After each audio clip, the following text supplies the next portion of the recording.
Сәлем, бүгін мен сізге біздің жүйеміздегі үлкен жаңарту туралы айтып беремін.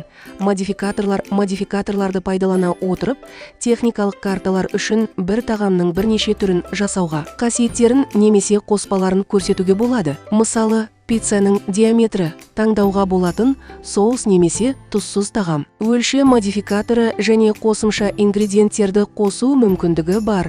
Филадельфия пицца техникалық картасын жасайық. Мәзірдің техникалық карталар бөліміне өтіп, жаңа техникалық картаны қосыңыз. Атын, санатын, шеберханасын көрсетіңіз.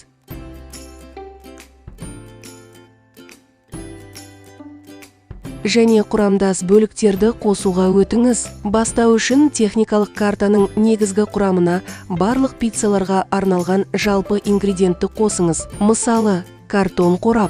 Содан кейін модификаторлар блогында модификаторлар жинағын қосу түймесін басыңыз. Өлшем атауын енгізіп, терминалда жиынтықтан тек бір модификаторды таңдауға болатынын көрсетіңіз. Қосу түймесін басыңыз. Ингредиенттер өрісінде пиццаның әртүрлі өлшемдеріне арналған ингредиенттері бар алдын ала дайындалған тағамдарды таңдаңыз. Мысалы, Филадельфия 25, 30 немесе 35 см.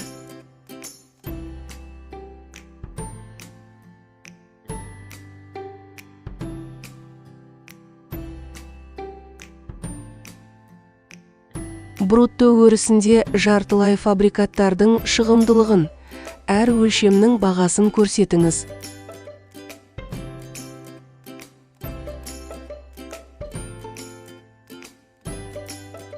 Енді пицца қоспаларының модификаторларын жасайық. Модификаторлар жинағын қосу түймесін басыңыз. Оны қоспалар деп атаңыз және топтан бірден бірнеше модификаторларды таңдауға болатынын көрсетіңіз. Ең көбі 8 қоспаны орнатыңыз. Осы пиццаға қосу үшін ингредиенттерді таңдаңыз. Мысалы, ірімшік, тауықтың төс еті, шпинат.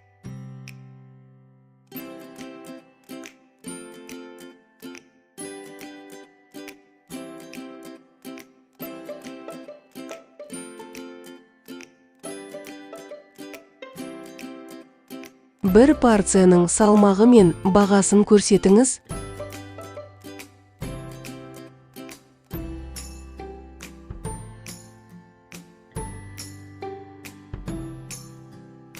Өрісті бос қалдырыңыз, өйткені біз пицца мен қоспалардың құнын модификаторларда көрсетіп қойғанбыз. Сақтау түймесін басыңыз. Тамаша, біз модификаторлары бар пицца техникалық картасын жасадық. Оның даяшы терминалында қалай көрінетінін көрейік. Мәзірден жасалған пиццаны басыңыз. Сонда модификаторларды таңдау терезесі пайда болады. Пицца қоспасының өлшемдерін таңдаңыз. 8-ден артық емес, есіңізде ме? Чекке қосу түймесін басыңыз. Біздің пицца тапсырыс терезесінде таңдалған модификаторлардың жалпы бағасымен бірге пайда болады. Модификаторлар және олардың саны атауымен көрсетіледі. Енді модификаторлар тағамның қасиеттерін көрсететін және қойма есебіне әсер етпейтін тағы бір мысалды қарастырамыз. Әртүрлі дәрежедегі қуырылған стейктің техникалық картасын жасайық. Рибей стейкінің техникалық картасын жасаңыз.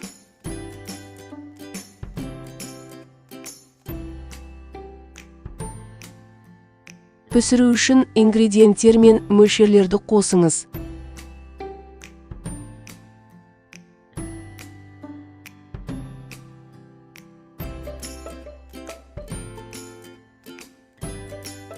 Модификаторлар блогында модификаторлар жинағын қосу түймесін басыңыз. Пісіру дәрежесінің атын енгізіп, жиынтықтан тек бір модификаторды таңдауға болатынын көрсетіңіз. Ингредиент өрісінде ашылмалы тізімнен есептен шығарусыз опциясын таңдап, орташа сирек атауын көрсетіңіз. Сол сияқты қуырудың қалған бөлігін қосыңыз. Модификаторлардың бағасын 0-ге қалдырыңыз. Далада стейктің бағасын көрсетіңіз. Осыдан кейін терминалда стейкті таңдағанда даяшы бір рет түрту арқылы қуыру дәрежесін көрсетіп, жүгірткіні ас үйге жібере алады. Модификаторлармен түскі ас пен кальянға, орама жиынтықтарына және т.б. арналған техникалық дизайн карталарын жасау өте оңай. Мәзіріңізді техникалық карта модификаторларымен реттеңіз. Бұл даяшылардың жұмысын айтарлықтай жылдамдатады және қойма есебін дәлірек етеді. Жақсы көңіл күй және тамаша сатылымдар.